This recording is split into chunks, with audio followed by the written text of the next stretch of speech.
தித்திக்கும் திங்கள் அழகு தமிழ் கவிதை கழகத்தின் காலை வணக்கம் உங்கள் அனைவருக்கும்.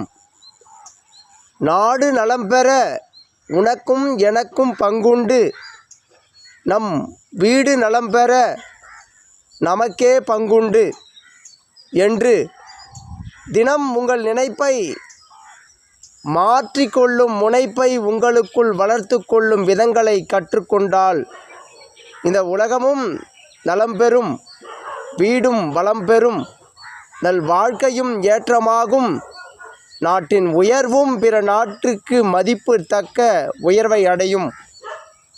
என் உறவுகளே, எண்ணம் போல் வாழ்க்கை என்று அனைத்து பதிவுகளும் நான் உரைப்பதுண்டு.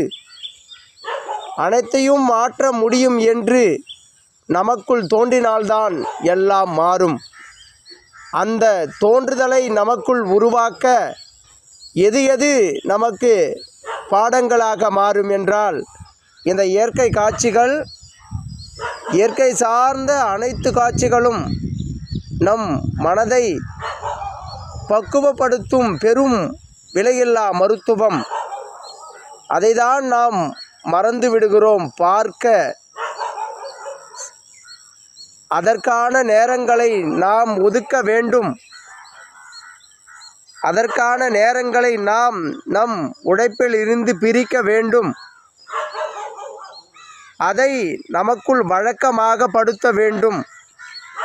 இந்த நிலையெல்லாம் செய்துவிட்டால் எண்ணம் எத்தனை கடினமான நிகழ்வுகளை சந்திக்க நேரிட்டாலும் சற்றென்று பற்றென்று தன்னை மாற்றிக்கொண்டு வாழ்விதனின் மீது நாட்டங்களை அடைந்து கொள்ளும்.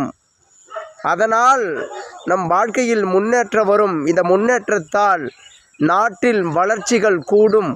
அந்த நாட்டில் வளர்ச்சிகள் கூடும் என்றால் யாவருக்கும் சமமான உரிமைகள் கிடைக்க வழிவகை பெறும். இவைகள்தான் வாழ்க்கையின் நெறிகள். வாழ்வியல் நெறிகள் நேர்பட இருக்க அனைவருக்கும் பங்குண்டு என்று நாம் முதலில் நமக்குள் நினைத்து, இதுபோல் இயற்கையான காட்சிகளின் வழிகளாக நம் மனதை பக்குவப்படுத்தும் நெறிகளை கற்றுக்கொள்ள வேண்டும். எண்ணற்ற பதிவுகள் வலம் வரலாம் வலைதளங்களில்.